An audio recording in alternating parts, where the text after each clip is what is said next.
Hello, and welcome to the Steps to Happiness show on Soulivity TV. I'm your host, Teresa Greco, happiness coach, author, editor, writer, educator, and Reiki master.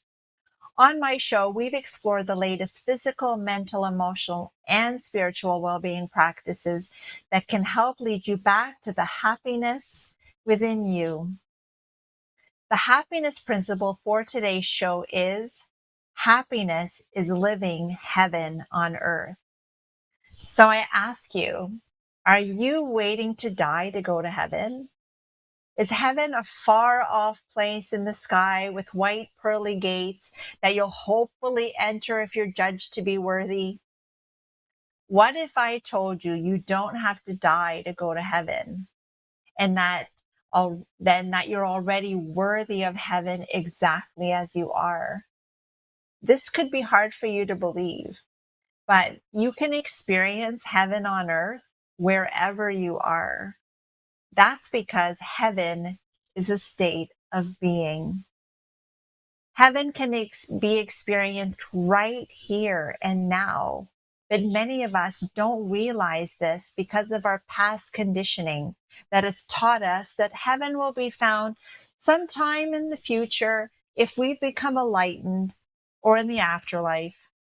The truth, however, is that within you lies a world of happiness and bliss few people know about and have experienced. It's not necessarily about following any religion or believing in any doctrine to get there. It is about tuning into your true essence, your original nature, your higher self, the infinite and eternal part of you that's connected to everything that ever was, is, and will be. Heaven is the remembrance of your God self, while hell is your forgetfulness of who you really are and where you came from. We experience the misery of hell on earth to the extent we are forgetful of our connection to the source of all that is. We are all a part of the energy that created this existence, and it is within us to rediscover and connect to at any moment. Many of us are searching for happiness and the bliss of heaven in our everyday life, not recognizing that we already have everything we've been searching for. You are already a being of light and love living in heaven on earth. You don't have to be, seek, or do anything different. You don't have to be good enough, smarter, richer, more enlightened to be worthy of entering heaven. You just have to look within and see what's already there. I'm going to take a quick break, and when we come back, I'll introduce my first guest as we talk about how to live a heaven on earth. Hi, it's Kerry Ann here. You should try Natural Life Propolis and Manuka Spray to soothe mouth irritation, relieve symptoms of mild mouth ulcers, and also fight sore throats and the common cold. And it's an antioxidant. Always read the label and follow the directions for use. Welcome back to the Steps to Happiness show.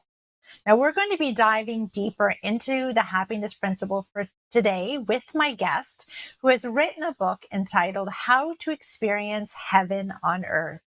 He's a multiple best-selling author, counselor, master life coach, international speaker, radio and TV host, and a minister. David Essel, hello and welcome to the show. Teresa, not only am I fired up to be with you today, but this topic is absolutely crucial for us to be talking about. And I say it's crucial, especially during the times we're going through. During these times, we need anchors. We need rocks to hold on to. We need the truth, for gosh sake. And as you and I did a little pre-show talk, we have not been given the truth. The truth has been hidden for Mhm. years. It's been here forever. My God, it's been here for 3,500 years. Before Christ was born, it was here. We all know the truth. Previous religions, Hinduism, Buddhism, that preceded Christianity, talk about what we're going to talk about all the time, heaven on earth. My gosh, it's just taken us as a civilization a hell of a long time to catch up with what people knew 3,500 years ago, Teresa. Awesome, awesome. So, and I know that you've studied the world religions for years and trying to find logic in the teachings, but you've experienced something very unique, that heaven is here right now. Can you tell us a little bit more about what that means, David? Yeah, the experience of heaven is so personal. In the book, How to Experience Heaven on Earth, at the very end, I'm going to give away the very end just so you get an idea of one experience of heaven on earth. The story is about a monk that goes into a monastery expecting he's going to experience heaven on earth every day of his life in the monastery. But what he finds is what goes on with the interpersonal conflicts and the jealousy and the frustration is identical to the outside world. So he has to find Mm. a way to tap into that inner knowledge, inner resource. And he does it through a mentor, an older monk. Now, I'm getting chills right now because in the book, we don't know if the monk is a figment of his imagination or if it's really an old monk. It's up to the reader to decide. But at the very end, there's an experience that I believe is the epitome of heaven on earth that we miss in all kinds of forms on a regular basis. And as the young monk had become an old monk, he had just got done teaching all these new young monks in the monastery about the ways of the monastery. And he went out for a walk in his favorite field down by the brook, crossing the bridge into the field where there was a deer sitting near an apple tree eating. And as the monk approached, the deer looked up and the monk stood still. And within a few seconds, the deer walked closer to the monk. And before he knew it, the deer's nose was touching the monk's nose, and tears rolled down his face as he had just experienced home, which what we call heaven on Mm. earth. Yes. Oh, it's beautiful. And throughout my show, we always talk about coming home to ourselves, to who we really are. And it's a sense of knowing. Like, I had breakfast with a new friend of mine a couple weeks ago, and the same thing. I just got like chills and some tears came to my eyes because I said, there's a sense of home between us, as if I know you, but not from this dimension. It's it was it's a feeling, almost it's hard to describe until you felt it and you know it. And it's so amazing in that moment between the deer and him, that he could feel that. Yeah, and these experiences, Teresa, are around us all the time. When I say to people, like, how do you know that you've just experienced heaven on earth? And I say, well, one of the ways is, are you moved in a positive emotional direction? And if you are, by seeing someone help someone across the street, or, in this Yeah. case, the deer with the monk, when you see that, I have a very strong affinity to the homeless. And I think the homeless are incredibly wise teachers, and many of them mentors to all of us. But if you never get a chance to sit and talk with the homeless, you don't know that. And I look at so many of my experiences as experiences of heaven on earth. These are saints. These are angels in human form. And I'll tell you a quick story again, the homeless and heaven on earth. I used to live in Sarasota, Florida by the bay, and I would run around this really beautiful park, this marina every day. And of course, I would have shorts on and no money. And this guy, Mark, would come out of the woods every day, out of the bushes, and he'd ask for money. He was just panhandling. And I would say, Mark, I don't have any money. And one day I reached in my pocket and I had $1 bill. I thought it was $1 bill. And I said, oh my God, Mark, I can't believe it. It's sweaty as can be. And I went to hand it to him and I saw it was a $5 bill. Now, this is going to sound funny, but I go, oh, wait a minute. I don't mind giving the homeless $2 or $3, but that's a five. That's a pretty funny thought that went through my head. And finally, I just said, oh, Mark, he goes, that's a $5 bill. I said, I know, Mark. Look, let me bless it for you. Use it to your highest good. That's all I'm going to say. I don't tell people how to use their money. I just say, use it to your highest good. And, I pray to God at some point it'll sink in, and they will. And he said, no, no, no, no. I must give you a gift. I must give you a gift. And I said, Mark, I don't need a gift. Please just take the money. And he started going through his knapsack, Teresa. And I thought, now, here is a derelict, a drug addict, an alcoholic. I see him every day. He never can remember he sees me. He never can. We've met before. I mean, he would say that every day, right? And here's this angel on earth wanting to give something because I gave him a couple dollars, someone who has no money, and he wants to give me something back. And I kept saying no. And also he said, okay, I won't give you anything out of my bag, but I make up really good stories. Can I tell you a story for your $5? And I'm going, now, Teresa, you can imagine. I'm going, oh my God. I go, Mark, how long is the story? He goes, 5 minutes. I swear it won't be more than 5 minutes. I said, okay, go ahead.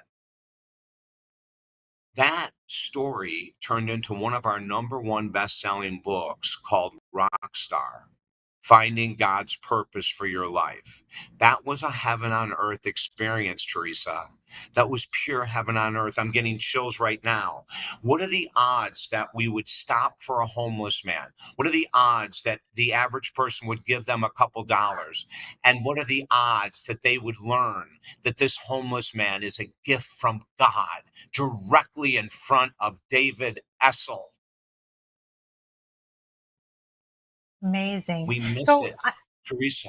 we miss it, and we miss it. And I think this leads to like why I feel perplexed about the fact that religions that, many different types, I grew up Catholic, kept this type of knowledge away from me. It kept God outside of me, that I had to go to church in order to be with God. Otherwise, if I prayed to him at home, it wasn't the same, which didn't make sense. And how is it that the creator that created all things, omniscient and omnipresent, can't be with me at home? No, you have to be at church. Jesus is at church. So this knowledge that heaven is here and now around us and within us as well, Yeah. that we are all part of that.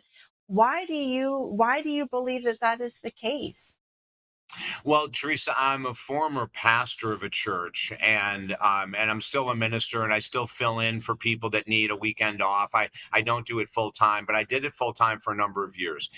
And I can tell you from the experience of being a pastor.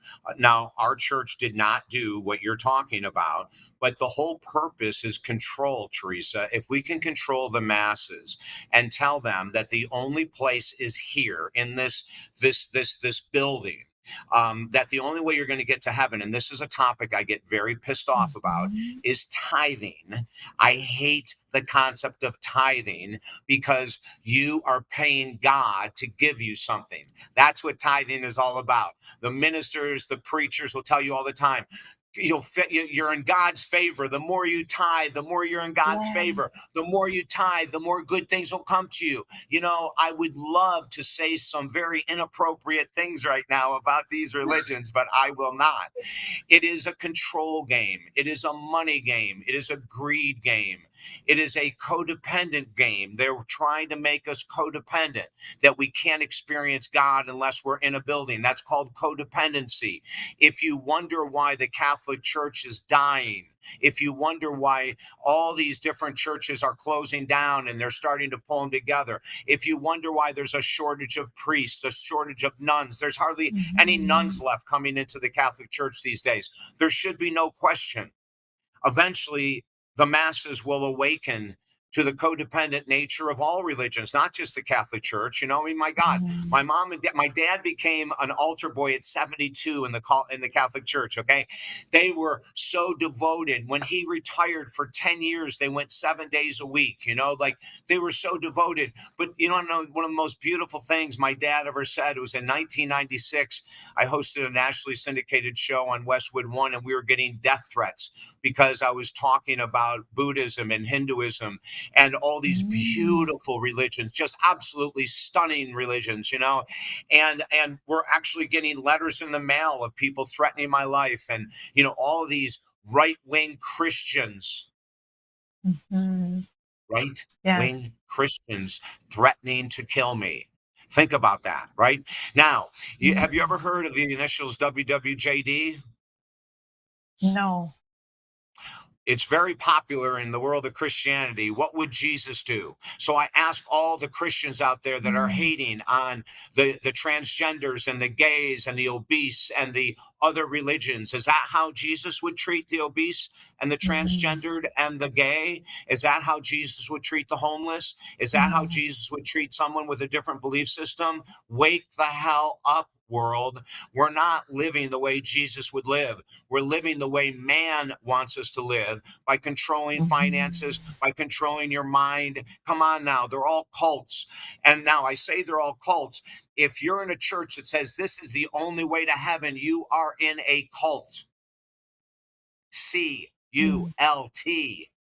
If you're with something like Unity Church, which I happen to be a big fan of, they're very open minded. I did a service at a Unity Church not too long ago that was 40% gay, 20% transgendered.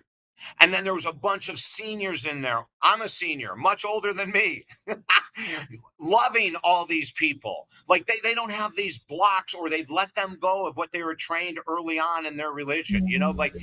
if Mhm. religion really wanted to be religion, they would embrace each other, Teresa.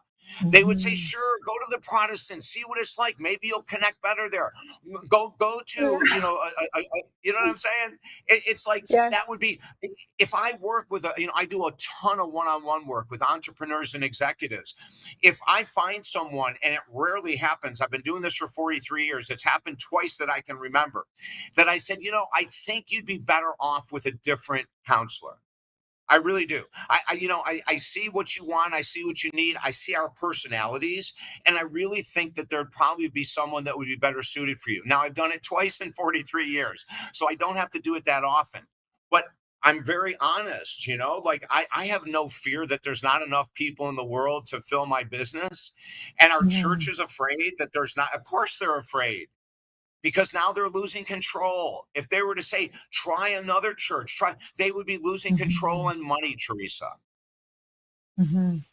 So now that we've talked about the grim reality of, of religions and life on earth, we're going to bring it back to in the name of the show, which is the steps to happiness. So we're going to now take a shift into how can we tap into the heaven within us and around us? How can we start to be more aware of the fact that we are actually living, we can live a heaven on earth. We can be within that heaven at any moment, that we don't have to die to get there. We don't have to be judged worthy to get there. We don't have to be enlightened. We don't have to become monks. We don't have to do any of these things in order for us to begin living our happiest life here, moment by moment. So let's get into how can we start to look for those experiences. Teresa, it's a beautiful question. And, number one is that we have to create the intention to look for heaven on earth. We have to create that intention. And I encourage people to put it in writing, that I intend today to look for experiences of heaven on earth. Outside of my home, we have all kinds of birds, and watching a mother bird feed a baby is heaven on earth. It is so adorable. We have this family of woodpeckers, and the little baby sits there with its mouth open. Mom goes and gets a seed, cracks it open, brings it down to the baby. But I mean, it's extremely gorgeous, and that's heaven on earth. Mhm. But we have to create the intention to look. Number one. Number two, we have to record these experiences in a journal. The brain is inundated with Mhm. 5,000 dings and dongs from the damn cell phones and the iPads and all this kind of crap, like get away from electronics. As a matter of fact, Teresa, one of the things that we encourage everyone that want to experience heaven on earth on a daily basis and more deeply is the first hour of every day to be electronic free, completely electronic free. No phones, no news, no radio, no text, no messages, no Instagram, no Facebook, nothing for 60 minutes. Sit in nature. Heaven will arrive. Sit in nature. It's Mhm. right there. and then start observing, observing the beauty. My mom and dad died in the last year and a half. And I have understood grieving at a level I never thought I would understand it. But I also, if I may, share a story of my mom in heaven visiting me. This is a true story. This is not made up. This isn't a figment of my imagination. This is reality. It's happened twice with my mom. It's happened twice with my dad. The very first time my mom visited me from heaven, which means after she passed over, I realized that she's always with me, that heaven is right here. And I'm laying in bed and my partner's head is on my shoulder and I'm starting to fade into a sleep. But then all of a sudden I noticed this big, huge black screen in front of my eyes. And I thought, wow, am I already dreaming? But my partner, her head was going up and down on my chest. So I knew I was conscious, right? And the screen is there. So I'm checking the head. I'm looking at the screen. I'm going, am I making this up? And the screen goes up. And Jesus Christ is standing there with this incredibly accepting, beautiful look on his face. He says no words, but it is just an amazingly powerful expression of love. And then the screen goes down. And then it comes back up.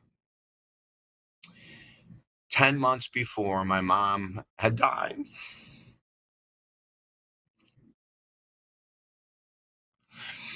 Which is a year ago and about 9 months right now, 8 months that she died. She was number one in my life. I still grieve. I still, I feel the immense tears right now. And she's standing there. And the first 10 months of her passing, Teresa,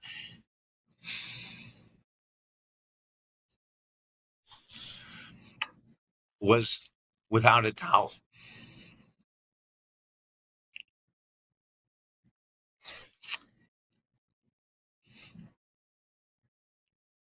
the hardest 10 months of my life. 2 years before she died, she went into hospice with dementia. And so the last 2 years that she was alive physically, she was not with us very much at all mentally. And my younger brother, who is just an angel, would text me and say she's coming into reality. She's going to be lucid in a moment. Can we FaceTime? And she had lost all of her ability to show expression. But do we have time for 2 quick stories or no? I want to respect your time. Thank you so much for asking. Maybe just if you want to finish this part about your mom, and then we'll move into the last part. Okay. So really quickly, she had no expression on her face when she was alive, but we would talk and I would tease the heck out of her and she would tease me back, but there was never a smile or never anything. And that's how I had to remember her. And so here she is, the screen is up and she's looking at me and she says, "Oh, David, I'm fine. I'm actually doing great, honey. I know you're in a lot of pain, but just realize I'm with you all the time. Now, honey, I must go, but please don't ever forget that I'm with you constantly. I love you." And then the screen came back down. Now, when the screen came back down, I jumped out of bed screaming, "Was that a lucid dream? Was that my mom?" And my partner jumped up and she looked at me and she said, "Where did you go? It was real. What happened? There was tears streaming down your face. You were talking to your mother." It was. And Teresa, how this happens is anyone can have this. I'm not special. I created what I called gateways. From the minute she died until that experience when she visited me, every day I journaled to her. I wrote her stories of what my day was like. Like I told her how much I loved her and I reminded her of things she did to me. Like I was a really troubled kid. I became an addict at 12. life was not easy in the Essel home, and she never gave up. Like she never kicked me out once. She never. And so, it was real, and anyone can have this, but you have to put the work in. You have to look. I have my mom's pictures all over the freaking place. My office, my home, my pockets, like I have my dad's pictures because he died this January. Like heaven on earth is here. I feel them both, Teresa. I talk to them both every day. I call them the still small voice within. I ask them for advice when I'm challenged. I sit and talk to them every day. And I believe, Teresa, to experience heaven on earth and to welcome those who have passed over. I don't believe this crap about control. You have 90 days to connect with the one who's going to pass over. Then you'll never be able to connect with them again. I mean, you hear all this crap. Come on now. It's been a year and 9 months. Yeah. I'm still seeing my mom. I'm still communicating with her. So Yes. Yes. there's just a lot of stories and control that we've been given that is pure fallacy. Heaven is here. It's in your freaking heart. It's in your beautiful eyes. It's all over the place. But, we have to be willing to look. And then, like I said before, Teresa, I think the greatest thing that's helped me and all these people now that I'm working with their grieving process, because so many of us have lost loved ones, is the documentation, is the written journal. And I'm not just talking about visitations from those who have passed over. I mean, when you see something incredible, a gorgeous cardinal, a sunrise, this is all heaven. All of this is heaven. And when you see a little kid laughing uncontrollably, that's heaven. Like, I mean, there's millions of examples of it happening every day, but we get so blinded. We put on those horse blinders, and this is the way they told me, and this is the way they told me, and instead become independent, break out. Listen to what Teresa and I are talking about. Try this stuff. I promise you it'll work. You start writing down every day, here was a little piece of heaven. Listen, someone letting someone else in traffic. It rarely happens. When it does, it's called a miracle. Heaven on earth. Oh, David, thank you so much for sharing your very personal story with us. Thank you, because we've all had those moments that we've lost somebody precious in our lives, and knowing that we can always remain and we are connected to them at any moment.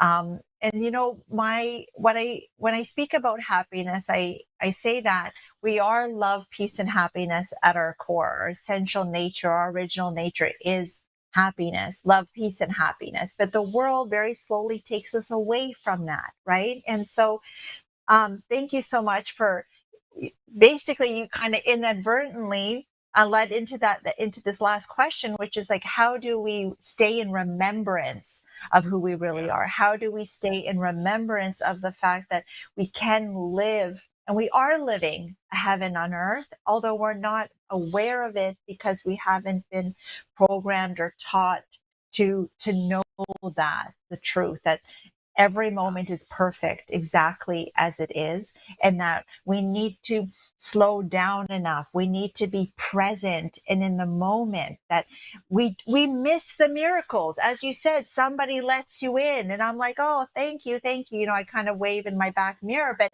nobody does that anymore. You hold the door for somebody. Nobody says thank you. People are missing these like little miracle moments that, yes, because we're on our phone, we're distracted. I don't know, but this is why being so mindful of how we're living moment by moment is so important, because we are going to miss those heaven on earth moments throughout our everyday. And Teresa, as well, we can create these gateways that I keep talking about. The journaling, the recording. The other thing that I did for my mom, and this was after her visitation to me, is that I dug a 10-foot by 10-foot garden and put huge hibiscus plants in it, right? And it was all for my mom. And then when my dad died, I added another massive hibiscus plant. So every day when I go out in the courtyard and sit for about an hour and a half without any type of electronics, I'm surrounded by their energy. But that's a way I stay connected to them, right? You can do it in a house. You can have a house plant being your mom. It doesn't have to be a 10 foot by 10 foot garden. It's just those are the things that remind us that they're with us.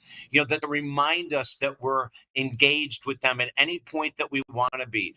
And the other day, I sold a house, and I wrote a story to mom and dad about how that was the house I put their garden in, and that was the house they both passed away. And this is the house I'll never forget. It was filled with sadness, yes, but also filled with incredible joy.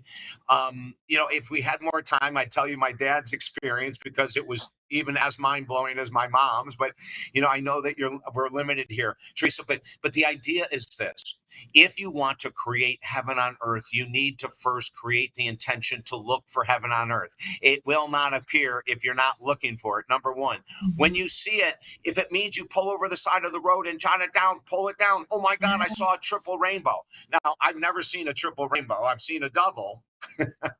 But if I ever saw a triple rainbow, I'd want to pull over, take a picture, and document it, right? Yeah. Because that's unheard of. But these things are happening regularly, and we just need to get conscious. And you used a word a minute ago: in the moment, mindful. And thank you, God, Eckhart Tolle, for hammering that home a number of years ago with his book, The Power of Now, right? We have great teachers out there that are reminding us to do this. And when people read our book, How to Experience Heaven on Earth, I think it's going to blow them away, Teresa. I really think it's going to blow them away at the way this monk transformed his mind to see it everywhere. He ended up seeing heaven everywhere. Even in the midst of discord between other monks, he could see heaven. And that's what I'd love everyone on this earth to be able to finally understand, is that you can too.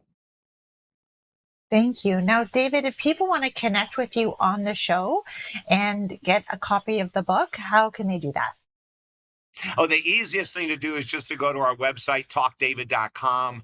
Talkdavid.com, it has all of our programs. It has all of our books and everything that you might need to know. And if you want to do work one-on-one, we do it a little differently, Teresa. As a counselor and executive coach, we support people 5 days a week with our one-on-one program. So not only do you get me for an hour, Zoom, phone, Skype, whatever you want, but then Monday through Friday, we're in touch. And that's what makes our work different. And I think that's one of the things that's made it different for the past 43 years. We realize that people need high accountability to make some of these changes, like how to experience heaven on earth. It's not the easiest thing in the world to do, but if you have accountability on a daily basis, it's definitely possible. Thank you again for being on the show today and sharing the ways that we can live happy and have a heavenly life on earth. Teresa, I've loved it. Your questions were awesome. You're a wonderful host. And I want to give you a really great compliment. I've been in the media business for a long time. One of the signs of a phenomenal host, ladies and gentlemen, I'm talking about your host, Teresa, is when a guest is going into an emotional experience, the host is quiet. Teresa, you did that magically. You did it masterfully. And it's not something that many people know how to do. Most people, when they're silenced, they want to jump in and talk. Oh, I'm so sorry for your loss, and blah, blah, blah, blah, freaking blah.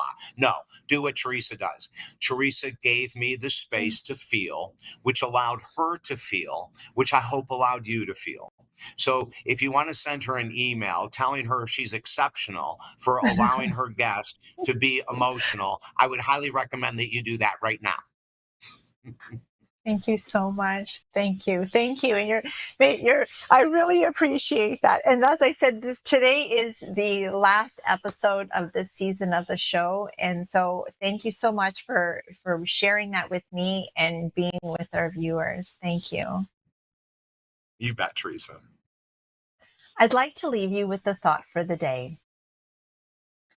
What would happen if you decided that everything in your life was perfect, just the way it is, that nothing needed to improve, and that we're going to allow things to be exactly the way they are and still be happy? One small shift is all it takes. Happiness is realizing that you don't need to achieve, earn, find, wait for, purchase, or pursue anything to be happy, because the truth is you already are It's been hidden in plain sight. Heaven is in everything and everyone. Everything bright and beautiful in your life is there to remind you that you already are there. Experiencing the blissfulness of your true nature is not as difficult as it seems. Practicing mindfulness can help you to experience your true essence in the present moment. Can you feel the warm summer breeze on your skin? Can you hear the pitter-patter of the raindrops? Can you feel the breath of life with every inhale? Can you sense the loving and gracious presence dwelling within you?